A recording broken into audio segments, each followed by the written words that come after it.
우리 하나님 말씀 함께 보겠습니다.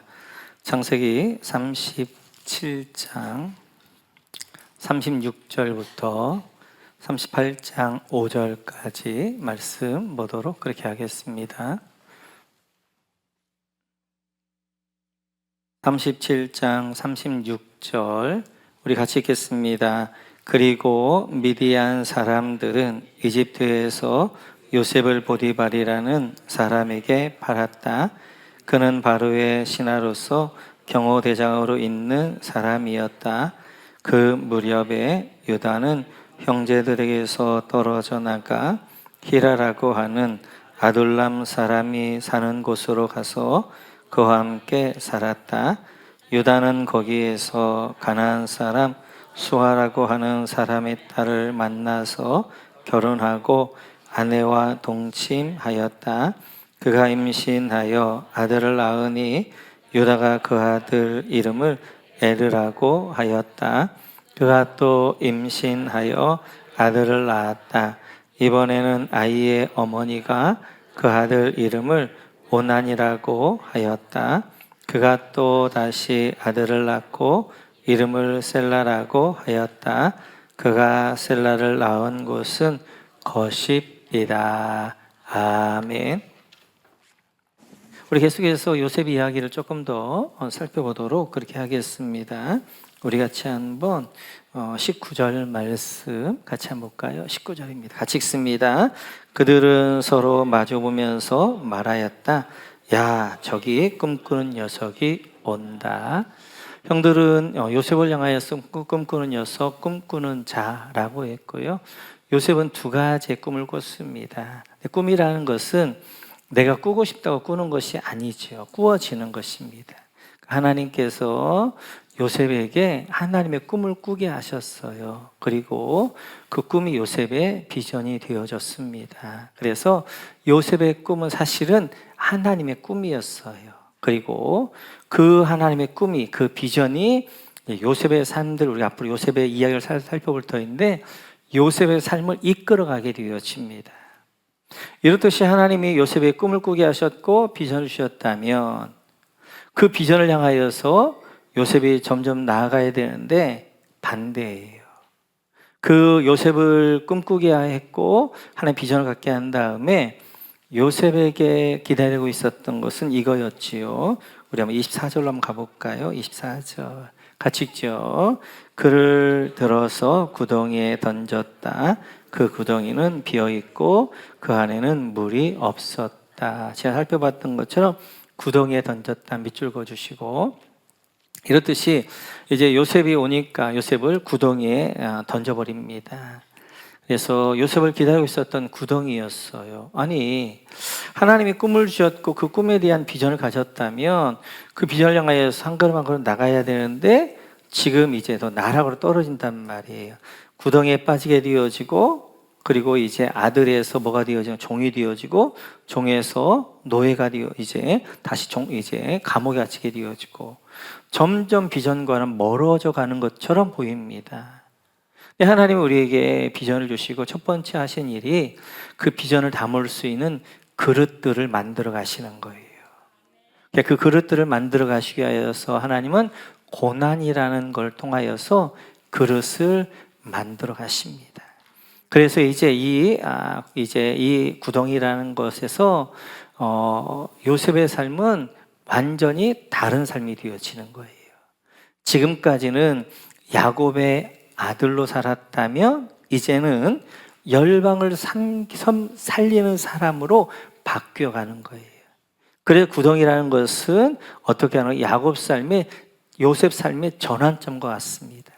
그의 삶을 이제 A와 BC로 나누는 것들이 되어지는 것들을 볼 수 있어요. 마찬가지입니다. 우리에게 고난이라는 것은 나쁜 것만 아니에요. 고난이 어려움이 하나님이 우리의 삶의 새로운 출발점이 될 수도 있고요. 전환점이 될 수도 있습니다. 그래서 이렇게 구덩이에 던져졌는데 그 구덩이를 보게 되어지면 보면 거기에 비었다 밑줄 그어주시고요. 그 구덩이가 비어있고 밑줄 그어주시고 물이 없었다 밑줄 그어주시고 이렇게 구덩이가 있었는데 그 구덩이에 요셉을 던졌는데 그 구덩이는 비어 있었고 물이 없었다는 거예요. 이게 우연일까요? 아닙니다. 하나님이 준비한 거였어요. 비어있는 구덩이. 그래서 만약 여기에 물이 차 있었다면 그 물을 담기 위한 구덩이였기 때문에 물이 있었다면 요셉은 죽었을 거예요. 그러나 거기에는 비어 있었고 그리고 거기에 물이 없었습니다. 그래서 하나님이 이제 이것들을 준비하고 예비하시는 것들을 볼 수 있어요. 이렇듯이 하나님의 꿈을 가지고 있고 하나님의 비전을 품고 사는 사람에게는 하나님이 이끌어 가시기 시작하는 것입니다. 그러면서 그의 한치의 오차도 없이 하나님 이끌어 가시는데 그의 삶은 우연이 아니라 하나님의 인도하심인 것들을 볼 수 있어요. 그리고 계속해서 한번 25절로 한번 볼까? 25절. 같이 읽기 25절입니다. 같이 읽습니다. 그들이 앉아서 밥을 먹고 있는데 고개를 들고 보니 마침 이스마엘 상인 한떼가 길라스로부터 오는 것이 눈에 띄었다. 낙타에다가 향품과 유향과 모략을 싣고 이집트로 내려가는 길이었다. 여러분 마침에다 동그라미 쳐주시고 이스마엘 상인 한떼가 길라스로부터 오는 것에다 밑줄 그어주시고 이렇게 요셉을 구덩이에 던져놓고 놨는데 마침 이스마엘 상인들이 지나가다는 거예요. 성경에서 마침을 여러분들이 주의해 봐야 됩니다. 마침은 하나님의 때, 하나님의 시간, 카이로스예요. 그래서 성경에 보게 되어지면 하나님의 카이로스의 때에 마침이라는 표현으로 이제 설명할 때가 많습니다. 룻기로 한번 가볼까? 2장 4절입니다. 같이 읽자. 시작. 그때 마침 보아스가 베들레헴 성읍에서 왔다. 여기까지 할까요? 이 내용은 그런 거예요. 이제 룻이 돌아와서 보아스의 밭에서 곡식을 줍고 있는데 그때 마침 보아스가 그 밭에 왔다는 거예요. 그래서 이제 마침 하나님의 카이로스의 때에 보아스하고 룻이 만난 거예요. 첫 만남. 그래서 이 마침일 때에는 하나님의 카이로스, 하나님의 때일 때가 많습니다. 그래서 지금 이제 이스마엘 상인들이 이제 마침 그곳을 지나가게 되어지는데 그 상인들이 어떤 상인이었냐? 밑에 보게 되어지면 향품과 유향과 모략을 싣고 밑줄 그어주시고 그들이 이제 판매했던 향품과 유향과 모략이었고요. 그 옆에 이집트로 내려가는 길 밑줄 그어주시고 이스마엘 상인들이 이제 향품과 모략과 그 다음에 유향을 싣고 이집트로 내려가는 길이었다는 거예요. 만약 이집트에 올라가는 사람이면 소용이 없잖아요. 그러면 그는 어디 바벨론으로 갈 터인데 이집트로 내려가는 사람이었다는 거예요. 여러분 향품과 유향과 모략을 가지고 이집트로 내려갔다? 어떤 그림이 하나 그려지나요? 오래된 그림이 있나요? 네, 예수님이시죠. 예수님 때 이제 예수님께 태어나심을 알고 동방 박사들이 금과 유향과 모략을 예물로 드립니다. 그리고 이제 헤롯이 2살 이하에 다 죽이려고 그래요. 그때 요셉이 이 금과 유향과 모략을 가지고 어떻게 예수님을 데리고 이집트로 내려가는 거예요. 지금 이스마엘 상인들이 요셉 이제 그들이 향품과 유향과 모략을 가지고 요셉을 안고 이집트로 내려가는 것처럼 똑같은 거. 그래서 계속해서 보면 요셉의 이야기는 예수님의 이야기입니다. 오늘 우리가 봐야 될 것들은 이 상인들이 향품과 유향과 모략을 파는 상인들이었다는 거예요. 고가 제품의 상품들입니다. 그러니까 지금 여기 이스마엘 상인들은 노예상들이 아닌 거예요. 주상품은 고가의 명품인 것입니다. 만약 이 상인들이 노예 상인들이었다면 아마 요셉은 애굽에 내려가서 일반 노예로 팔렸을 거예요. 그러나 그 상인들이 유향과 향품과 유향과 모략을 파는 고가 상인이었기 때문에 이제 이집트의 고관들을 상대하게 되어졌고 그들에게 보디발의 집에 가서 그 이제 향품과 유향과 모략을 팔다가 결국 거기에서 요셉을 발견하고 요셉을 그 집에 사게 되어진 거예요. 이렇듯이 오늘 이제 구덩이에 있는데 그때 마침 지나갔던 이스마엘 상인들이 고가 상인들이 지나갔던 거 우연이었을까요? 아닙니다. 하나님의 계획하심과 하나님의 인도하심이 되어지는 거예요. 뿐만 아니라 그때 또한 이런 일이 있게 되어지죠. 계속해서 우리 한번 28절, 29절 같이 한번 읽어볼까요?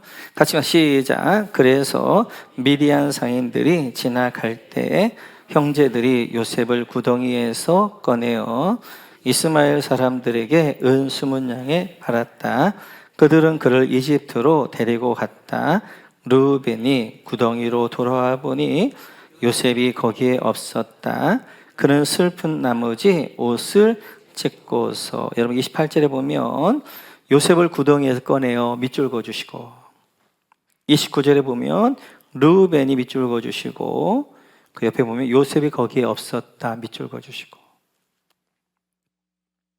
이렇게 이제 구덩이에 있었던 요셉을 형제들이 팔기로 하고 이스마엘 상인에게 팝니다. 근데 거기에 누가 없었냐면 르우벤이 없었다는 거예요. 르우벤은 그 전에 이제 보게 되어진 이 야곱 집의 큰 아들입니다. 그래서 이제 요셉을 죽이려고 그럴 때 르우벤이 죽이지 말고 구덩이에 넣자는 거였어요. 르우벤의 생각이 있었어요. 어떤 생각이 있었냐면 구덩이에 있으면 시간이 되어지면 이제 이 형제들이 좀 화가 풀리면 그를 꺼내서 아버지 보내겠다는 거예요. 근데 지금 르우벤이 만약 있었다면 요셉은 팔릴 수가 없어요. 큰 형님이 안 된다고 그러는데 동생들이 형님을 할 수 없습니다. 그래서 잠깐 르우벤이 없는 사이, 그러니까 없는 사이에 이제 이스마엘 상인들이 지나가게 되어졌고, 그리고 요셉을 팔게 되어진 거예요. 그러면 지금 이스마엘 상인들이 지나갈 때 요셉을 팔 때 르우벤이 그 자리에 없었던 것 우연이었을까요? 아닙니다. 하나님께 잠시 르우벤을 다른 곳으로 데려가신 거예요. 거기 없게 하신 거예요. 그래야 요셉이 이집트로 내려갈 수 있기 때문에 우연이 아니라 하나님의 계획하심이고 작정하심이고 인도하심이 되어지는 거예요. 뿐만 아니라 그 밑에 보게 되어지면 이제 그들이 이렇게 하게 되어지죠. 우리 한번 31절 같이 한번 볼까요? 31절 같이 읽죠. 시작. 그들은 순념소 한 마리를 죽이고 요셉의 옷을 가지고 가서 거기에 피를 묻혔다. 여러분, 순념소 한 마리를 죽이고 밑줄 그어주시고, 그래서 이제 그 형제들이 그 요셉의 채색옷 케토네 파심을 벗겨서 그걸 찢고 거기다가 염소피를 바르고 아버지 갖다 준 거예요. 아버지 혹시 요셉 옷인가 한번 확인해 보세요. 그걸 보니까 요셉이 옷인 거예요. 그래서 아버지가 야곱이 통곡하면서 이제 애통해합니다. 어디서 좀 많이 봤던 그림이죠. 네, 이삭이 이제 에서에게 별미를 만들어 오라고 그래요. 그때 야곱이 순념소를 잡아와서 어떻게 하는 거예요? 별미를 만들고 그 순념소의 털로 에서처럼 털으로 만들어서 아버지를 속인단 말이에요. 야곱이 순념소로 아버지 이삭을 속였어요. 그랬더니 야곱의 아들들이 순념소로 야곱을 속이는 거예요. 성경 곳곳에 숨겨놓은 것이 뭐냐면 심은 대로 거둔다는 것입니다. 그래서 말 한마디 행동 하나 조심하셔야 돼요. 아, 이것이 언제가 나에게 이제 온다, 이 생각을 하게 되어지면 우리가 행동 하나 할 때, 말 하나 할 때 조심하게 되어지는 거예요. 오늘도 마찬가지. 야곱이 아버지를 순념소로 속였더니 자기가 어떻게 하는 거예요? 자식들이 자기를 순념소의 피로 속이는 거예요. 그래서 결국 이제 그래서 이 야곱이 요셉이 여기를 같이, 우리 한번 36절 같이 한번 읽어볼까요? 36절 같이 읽죠. 시작. 그리고 미디안 사람들은 이집트에서 요셉을 보디발이라는 사람에게 팔았다. 그는 바로의 신하로서 경호대장으로 있는 사람이었다. 요셉을 보디발이라는 사람에게 팔았다. 밑줄 그어주시고, 경호대장에다 밑줄 그어주시고, 이렇게 요셉을 이제 이스마엘 상인들이 데려갔는데 그가 마침 어디에요? 보디발의 집에 팔린 것입니다. 그런데 그 보디발이 경호대장이었어요. 우연하게 그렇게 된 거예요? 우연일까요? 아닙니다. 하나님의 계획하심이고 인도함이에요. 이 경호대장 집에 이제 요셉이 있어야 나중에 이제 술 맡고 가는 장, 떡 맡고 가는 장들을 만나게 되어지기 때문에 하나님께서는 이 이스마엘 고가 상인들을 통하여서 보디발의 집에 팔게 만들었고 보디발의 집에 노예가 되어진 거예요. 이렇듯이 요셉의 삶을 보면 한치 오차도 없이 하나님께서 그의 삶들을 이끌어 가시는 것들을 볼 수 있어요. 그 당시에는 그걸 다 이해할 수 없지만 그러나 하나님의 카이로스에 하나님의 때에 따라서 그를 이끌어 가십니다. 이렇게 한치의 오차도 없이 하나님이 그를 이끌어 가셨던 그 힘은 뭐냐? 요셉이 하나님의 비전을 가졌기 때문에 그래요. 하나님의 비전이 요셉을 이끌어 간 거예요. 그래서 이제 하나님이 요셉의 꿈을 꾸게 하셨고 그 요셉은 그 하나님의 꿈이 자기 비전이 되어졌을 때 그 비전이 자기의 삶을 이끌어가는 것입니다. 그런데 하나님의 손 안에서 그를 어떻게 하는 걸 한치 오차도 없이 하나님의 계획에 따라 카이로스에 따라 하나님께서 그를 이끌어 가시는 거예요. 우리의 삶도 마찬가지입니다. 우리의 삶도에서 가장 중요한 것은 여러분 살아가 보셨잖아요. 50년 살아보니까 내 힘으로 되던가 있던가요? 없습니다. 하나님이 도와주셔야 돼요. 하나님의 손에 우리의 삶이 있는 거예요. 그렇다면 하나님이 누구와 함께 일하시느냐?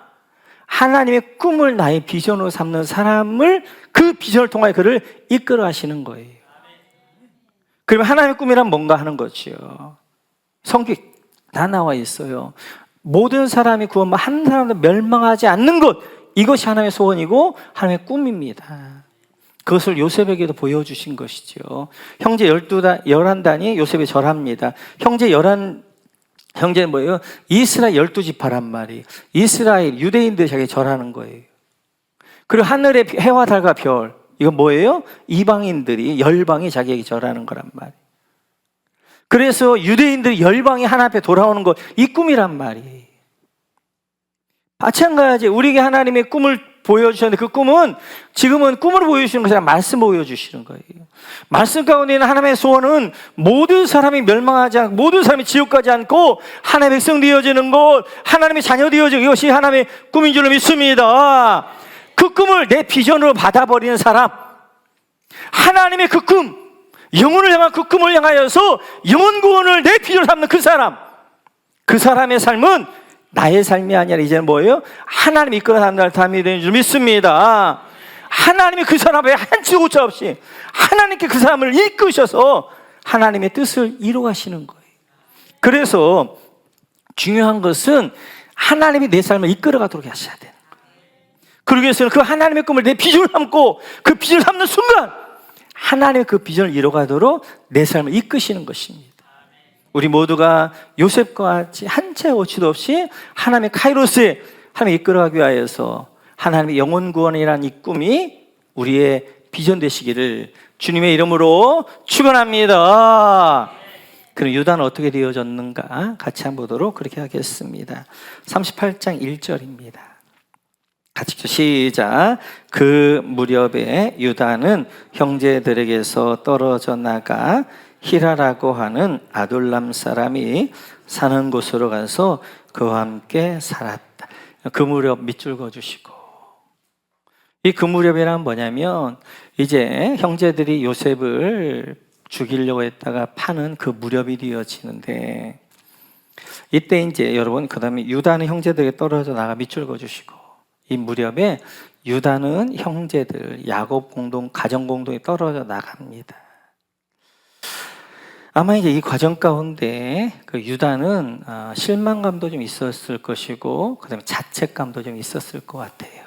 그래서 이제 형제들이 요셉을 이제 죽이려고 하자 유다가 형제들에게 이렇게 제안을 합니다. 우리 한번 37장 26절, 27절 같이 한번 볼까요? 같이 시작.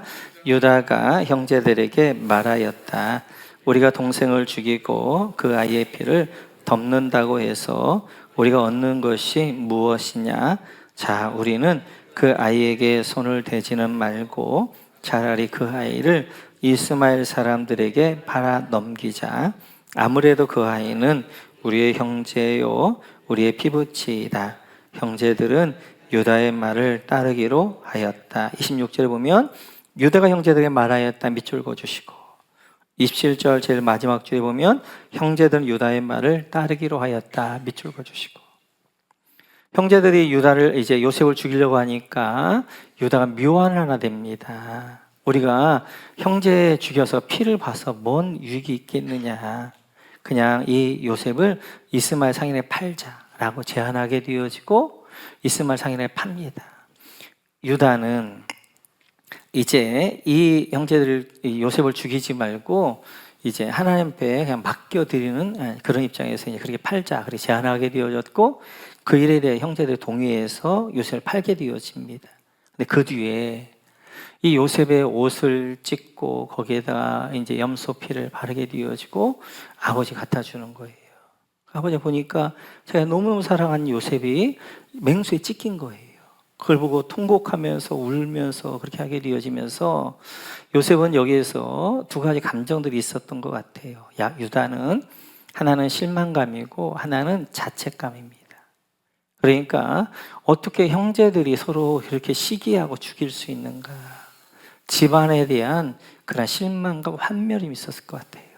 또 하나는 자기는 좋은 의도로 생각했는데 아버지는 너무너무 괴로운 모습을 보면서 자책을 좀 했던 것 같아요. 그때 내가 좀 살려내서 아버지에게 보낼 거, 뭐 이런 자책감들이 유다에 계속 밀려왔던 것이고, 집안을 계속 보면서 그는 집안 안에서 좀 실망감이 있었지요. 왜냐하면 내 부인과 그 안에 태어난 12아들들이 시기하고 질투하고 미워하고 싸우고 뭐 이런 부분들, 또 자기 형이었던 시몬과 또 레위는 무참하게 세겜 사람을 죽이게 되어지고, 자기 맏형이라고 했던 루벤은 자기 아버지의 이제 후처였던 실버와 함께 동침하고 불륜하게 되어지는 부분을 보면서 이 사람은 굉장히 좀 실망감, 가정에 대한 환멸감을 느꼈던 것 같아요. 이런 가정이라면 당연히 떠나겠다. 그래서 이 유다가 이제 야곱 공동체를 떠나게 되어진 것입니다. 근데 유다의 치명적 실수의 첫 번째는 바로 야곱 가정을 떠난 것이에요. 지금 야곱 가정을 떠나서 유다는 계속해서 좋은 길로 가느냐? 그렇지 않아요. 계속해서 죄악의 길로 깊이 빠져들어갑니다. 유다가 볼 때 아버지 집에 좀 실망할 수도 있어요. 그러면 그 야곱의 집을 잘 누가 좀 만들어가면 유다가 만들어가면 된단 말이에요. 왜냐하면 이 아버지 집 야곱의 집은 하나님의 약속이 있는 집이에요. 하나님의 언약이 흐르는 집이란 말이에요. 이 집을 떠나면 안 된단 말이에요. 그 집에서 어떻게 하는 거예요? 그 집을 좀 어떻게 우리 가정을 좀 좋은 가정 만들 것인가? 그렇게 해야 되지 떠난다고 해결되어지는 게 아니란 말이에요. 우리도 이러한 이제 감정이 들 때가 있습니다. 때때로 교회에 대하여 좀 실망할 때도 있어요. 교회가 왜 이래야 되나? 특히 또한 교회 안에 있는 이제 교회 지체들한테 좀 실망할 때도 있지요. 좀 믿음 있는 줄 알았더니 좀 이런 줄 알았더니 왜 저러나? 실망감도 좀 들 수 있을 것입니다. 그렇다고 이제 교회를 떠나면 안 되는 거예요. 왜냐하면 교회는 하나님의 약속과 언약의 공동체이기 때문에 그렇습니다. 뿐만 아니라 교회는 의인들의 공동체가 아니라 죄인들의 공동체인 거예요.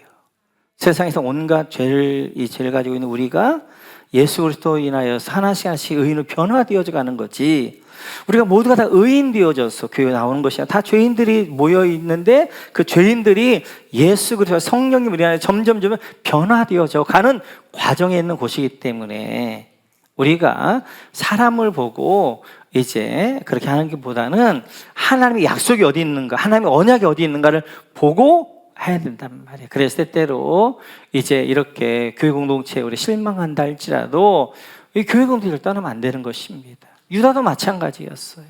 유다도 거기에서 살아볼 것이 아니라 하나님의 약속, 말씀, 언약을 봤어야 된단 말이에요. 그런데 그는 사람에게 실망하게 되어지면서 집을 떠납니다. 그렇게 되어지자 38장 1절을 보게 되어지면 그가 누구와 함께 만나게 되어지냐면, 여러분 히라라고 하는 아둘람 사람의 밑줄 그어주시고, 그래서 교회 공동체를 이제 야곱 언약 공동을 떠나서 만난 사람이 히라라는 아둘람 사람이었어요. 두 번째 야곱의 실수는 히라를 만난 것입니다. 그 히라 때문에 우리 한번 2절 같이 한번 읽어볼까요? 2절 같이죠. 시작. 유다는 거기에서 가나안 사람 수아라고 하는 사람의 딸을 만나서 결혼하고 아내와 동침하였다. 여러분, 가나안 사람 수아라고 하는 사람의 딸을 만나서 결혼 밑줄 그어주시고, 히라 때문에 히라와 함께 있다 어떻게 하는 아둘람에 갔다가 거기에서 가나안 사람 수아의 딸을 보고 그 딸과 함께 결혼하는 거예요. 가나안과 섞이는 것입니다. 그래서 이제 그가 공동체를 떠날 뿐만 아니라 그에게는 이제 죄를 짓게 만드는 사람이 만나게 되어졌고, 그를 통하여서 어떻게 하는 거예요? 가나안 여인과 함께 결혼하게 되어 섞여버리는 그런 결과를 가져와요.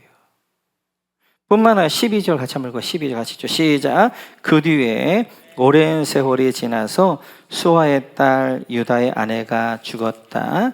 곡을 하는 기간이 끝났을 때 유다는 친구 아둘람 사람 히라와 함께 자기 양들의 털을 깎으러 딥나로 올라갔다. 여기도 마찬가지입니다. 유다는 친구 아둘람 사람 히라와 함께 밑줄 그어주시고, 딥나로 올라갔다 밑줄 그어주시고, 이제 유다의 가나안 아내가 죽습니다. 그리고 곡하는 기간이 끝나게 되어지니까 유다가 또 누굴 만나는 거예요? 히라와 함께 딥나로 올라가요. 딥나로 올라갔다가 자기 며느리 다말과 함께 하지 말아야 될 짓을 하게 되어지는 거예요. 그래서 이제 이렇게 히라 때문에 어떻게 하는 거예요? 점점 이제 유다는 죄악으로 빠져들어가는 것입니다. 이렇듯이 우리는 내가 누구와 함께 교제하느냐가 굉장히 중요해요. 사람은 자기의 어떤 독특함도 있지만 많은 경우 사람의 영향을 가장 많이 받습니다. 그래서 내 주변에 믿음 있는 사람들과 교제를 하면 점점 내가 더 믿음의 자리로 믿음 있게 되어져요.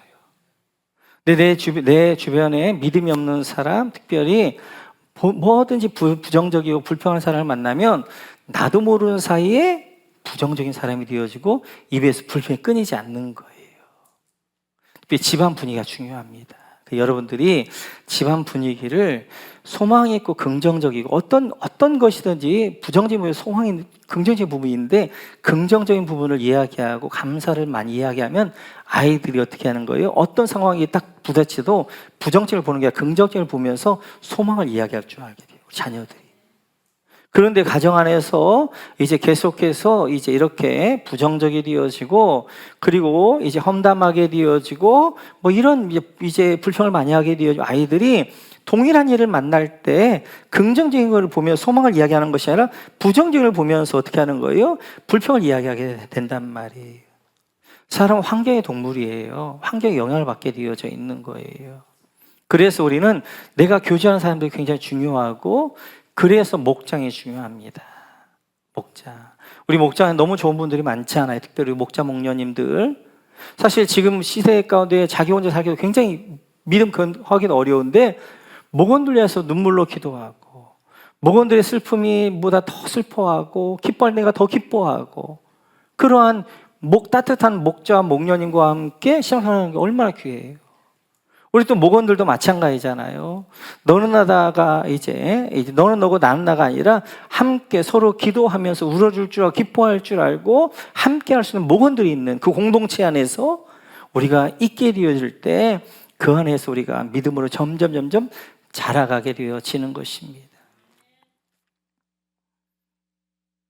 이렇듯이 이제 오늘 유다는 그래서 사탄이 보게 되어지면 우리를 무너뜨리는 데 있어서 가장 첫 번째가 뭐냐면 공동체로서 떠나게 하는 거예요. 그래서 제가 늘 이야기하지만 우리의 영적 싸움은 다른 게 아닙니다. 첫 번째가 자리 지키는 거예요. 믿음의 자리, 공동체 안에 거하는 그 자리, 내가 교회와 목장 안에 거하는 그 자리 지켜가는 게 첫 번째예요. 근데 사탄은 거기서 떠나게 합니다. 그러면 그 공동체를 떠나면 내가 좋은 사람 만나냐? 그렇지 않아요. 히라와 같이 사탄적인 죄악된 사람을 만나는 거예요. 그리고 이제 그를 통해 어떻게 하는 가나안과 섞여버리게 되어지고 점점 죄악을 빠져들게 되어지는 것입니다. 오늘 이제 우리가 37장에서 요셉 이야기를 하다가 갑자기 지금 38장 유다 이야기를 하고 있단 말이에요. 그런데 37장 36절 같이 한번 보시겠어요? 같이 읽죠. 시작. 그리고 미디안 사람들은 이집트에서 요셉을 보디발이라는 사람에게 팔았다. 그는 바로의 신하로서 경호대장으로 있는 사람이었다. 네, 39장 1절로 한번 가보시겠어요? 39장 1절. 같이 해서 시작. 요셉이 이집트로 끌려갔다. 요셉을 이집트로 끌려고 내려간 이스마엘 사람들은 바로의 신하인 경호대장 이집트 사람 보디발에게 요셉을 팔았다. 요셉이 이집트로 끌려갔다. 밑줄 그어주시고. 지금 37장의 끝은 어떻게 되어져 있냐면 요셉이 이집트에 팔려서 이집트로 갔고 이집트에서 보디발의 집에 팔렸다는 거예요. 39장 1절도 어떻게 되어지는 거예요? 요셉이 이집트로 갔고 이집트 보디발의 집에 팔렸다는 것입니다. 마치도 뭐것 같아요? 스카이테이프 같아요. 우리가 어성경에서도 가장 먼저 이제 스카이테이프를 다 붙이잖아요. 그 전 거와 그 주위에 할 걸. 그래서 38장이 없어도 아무런 필요 없어요. 38장의 내용이 없으면 더 좋았어요. 제가 다음 주에 38장의 내용들을 잘 설명을 좀 해드릴 터인데 목사가 설교하기 가장 어려운 장이 38장입니다. 이 38장 때문에 시험 받는 분도 많고요. 이걸 잘못 해석해서 이제 우리가 하는 것도 많고 제가 입으로 담을 수 없는 이야기들이 38장 내용이에요. 굳이 이런 이야기를 왜 써야 되냐고요. 그냥 요셉의 좋은 이야기 쓰고 요셉이 이집트로 내려갔고 이제 39장부터 이집트에 내려갔다가 보디발의 집에서 감옥에 뭐 이런 이야기 쭉 스토리를 가도 아무런 문제가 없다고요. 근데 38장 이 어려운 이야기, 이 시험 드는 이야기, 이 입에도 담기 어려운 이야기를 왜 썼냐 하는 거예요. 지금 창세기를 받고 있는 1차 수신자가 누구냐면 출애굽한 이스라엘 백성들입니다. 출애굽한 이스라엘 백성들의 질문이 두 가지가 있는 거예요. 하나는 왜 하나님이 전능한 하나님이 창조주 하나님이라면서 우리를 애굽에서 430년 동안 종살이 하게 했느냐 하는 거예요. 왜 하나님은 그 야곱의 마음을 아프게 하면서까지 요셉이라는 아들을 이집트로 팔아서 이집트에서 종이 되게 했냐는 거예요. 그 질문이 출애굽한 이스라엘 백성들에게 있는 거예요. 그 질문의 답을 지금 38장에 하고 있는 것입니다. 지금 야곱의 아들 중에 야곱이 장자로 지목은 요셉을 했어요. 라헬의 첫 번째 아들로. 하나님의 장자의 지목은 유다입니다. 그래서 유다에게서 예수님이 나오잖아요. 봤던 것처럼 이제 37장에 봤던 것처럼 유다는 어떻게 하면 좀 동생을 살려낼까 해가지고 죽이지 말자. 그래서 대안을 그가 내게 되어지고 앞으로 보기에는 유다가 굉장히 활동하면서 살릴 일들을 많이 한단 말이에요. 그래도 야곱의 12아들 가운데 꽤 괜찮은 아들이 유다란 말이에요. 근데 그 유다가 가나안 땅에 있게 되면 어떻게 되어지는 거예요? 히라라는 잘못 되어진 사람을 사귀게 되어지고 가나안 문화 가운데 빠지고 가나안과 섞이게 되어지고 그러면서 이제 더 깊은 죄 가운데 빠지게 되어지고 그래서 이 가나안 여인과 함께 아들 셋을 낳아요. 에르와 오난과 셀라를 낳게 되어지는데 근데 그 아들이 이렇게 되어집니다. 그 아들 중에 우리 한번 38장에 7절로 한번 가볼까요? 7절. 같이 읽죠. 시작. 유다의 맏아들 에르가 주님께서 보시기에 악함으로 주님께서 그를 죽게 하셨다. 에르가 주님께 보시기에 악함으로 밑줄 그어주시고 그를 죽게 하셨다. 밑줄 그어주시고 하나님의 에르를 죽이십니다. 여러분 성경에서요 하나님이요 죄 때문에 죽인 사람이 몇 없습니다. 그런데 이 에르가 얼마나 하나님 보실 때 뭔 내용인가 나오지 않아요. 근데 나중에 유추해 보면 음란죄였을 것 같아요. 근데 그 에르를 죽입니다. 그 정도로 어떻게 하는 거예요? 죄악에 깊이 빠져 있는 거예요. 또한 유다가 어떻게 하나 아까도 살펴봤던 것처럼 그 가나안 문화 가운데서 어떻게 하는 거예요? 창녀에게 들어갑니다. 창녀에게 들어갔다가 그리고 이제 그 창녀가 자기 며느리 다말이었고 다말과 함께 이제 음란한 짓을 하게 되어지죠. 그래서 창녀에 들어갔는데 이제 창녀에 들어갈 때 돈이 없었던 거예요. 그러자 이제 그 약조를 주고 이제 친구 히라가 그 약조물을 받으려고 이제 그 값을 가지고 이제 아둘람 거기 에나임에 가게 되어지는데 거기에 사람도 이렇게 이야기합니다. 같이 한번 볼까요? 우리 38장 21절 같이 읽죠. 그 친구는 거기에 사는 사람들에게 엔나임으로 가는 길가에 서 있던 창녀가 어디 있느냐고 물었다. 그러나 그들의 말이 거기에는 창녀는 없다고 하였다. 여러분 창녀에다가 동그라미 쳐주시고 창녀에 동그라미 쳐주시고. 그래서 지금 이제 친구가 이제 화대를 주려고 염소를 3개를 가지고 갔는데 거기는 창녀가 없다는 거예요. 근데 여기 창녀라는 말이 히브리 원어를 보게 되어지면 크데샤입니다. 크데샤. 보여주시겠어요? 크데샤라는 말은 신녀라는 말이에요. 신녀. 그러니까 이제 우리는 창녀라고 번역을 했는데 가나안 문화, 가나안 종교, 바알과 아세라 종교에 있어서 종교의 클라이막스는 뭐냐면 성교입니다. 남녀 성적 그거예요. 그래서 바알이라는 남신이 있고 아세라는 여신이 있는 거예요. 그리고 그 종교들은 어떻게 하는 거예요? 그들은 이제 그 종교의 클라이막스를 이제 성교로 하게 되어져요. 그래서 이방 신전에는 신녀들이 많습니다. 특별히 고린도 지방에 있었던 거기에 이제 비너스 신전에는 1000명의 신녀들이 있었단 말이에요.